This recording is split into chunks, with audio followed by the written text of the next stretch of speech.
ปฐมกาลบทที่18อีสากเกิดมาตามพระสัญญาพระเจ้ายาเวได้ปรากฏแก่อับราฮัมที่ต้นไม้ศักดิ์สิทธิ์ของมัมเรในขณะที่เพิ่นกำลังนั่งอยู่ที่ประตูเต็นท์เวลาแดดจ้าเมื่ออับราฮัมเงยหน้าขึ้นก็เห็นชาย3 คนยืนอยู่ต่อหน้าเพิ่นในทันใดที่เห็นพวกเพิ่นก็ฟ้าวลุกขึ้นแล่นออกไปต้อนรับเพิ่นก้มคับลงและกล่าวว่า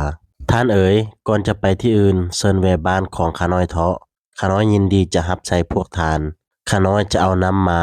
ให้ทานล้างตีนแล้วจงพักผ่อนอยู่ใต้ต้นไม้นี้ก่อนก็ได้ข้าน้อยจะเอาอาหารบางเล็กน้อยมาให้ทานกินเพื่อว่าทานจะมีแรงเดินทางต่อไป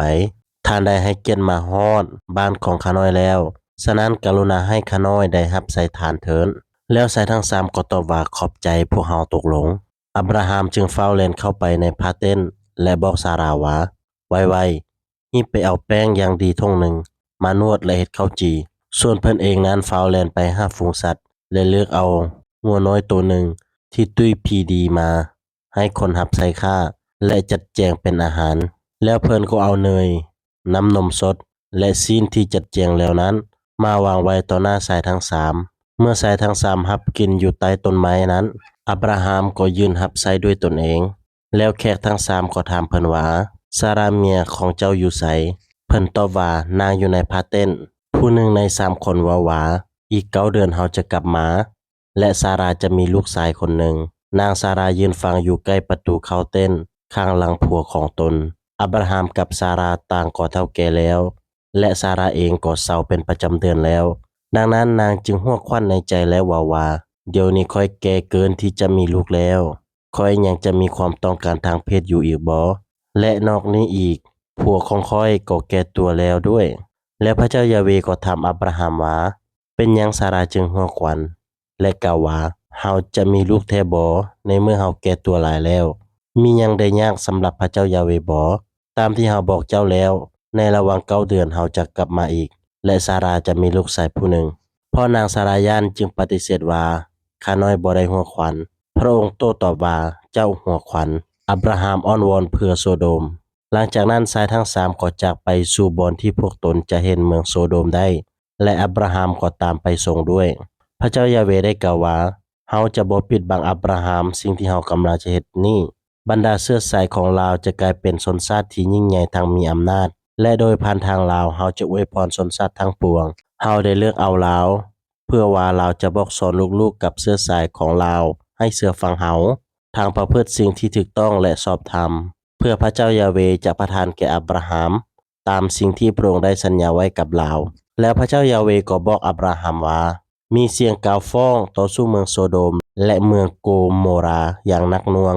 และการบาปของชาวเมืองก็หนักหนาหลายเฮาจะต้องลงไปสำรวจเบิ่งว่าการกล่าวหาที่เฮาได้ยินนั้นเป็นความจริงหรือบ่แล้วชาย2 คนก็จากไปโดยมุ่งหน้าสู่เมืองโซโดม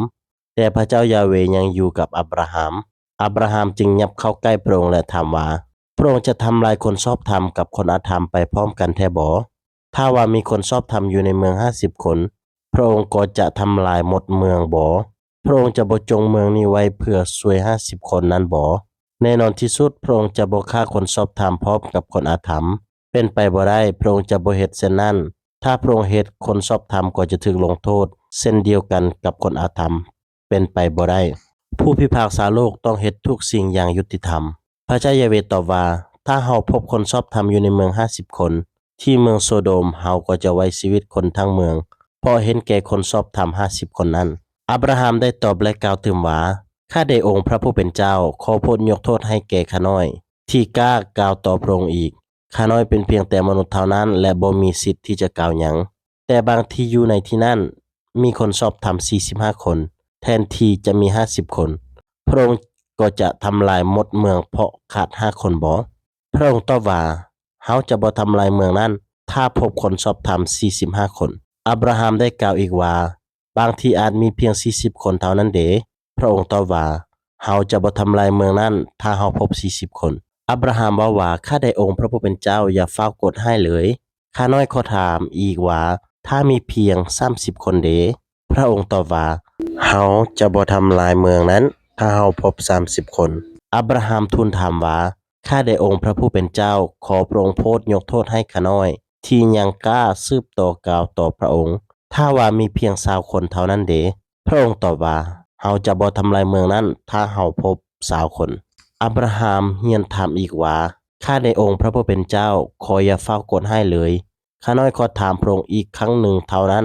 พระองค์จะเฮ็ดแนวใดถ้ามีเพียงแต่10คนพระองค์ตอบว่าเฮาก็จะบ่ทำลายเมืองนั้นเช่นกันถ้ามีเพียงแต่10คนหลังจากพระเจ้ายาเวได้สนทนากับอับราฮัมสิ้นสุดลงแล้วพระองค์ก็จากไปและอับราฮัมก็กลับคืนเมื่อสู่ที่พักของตน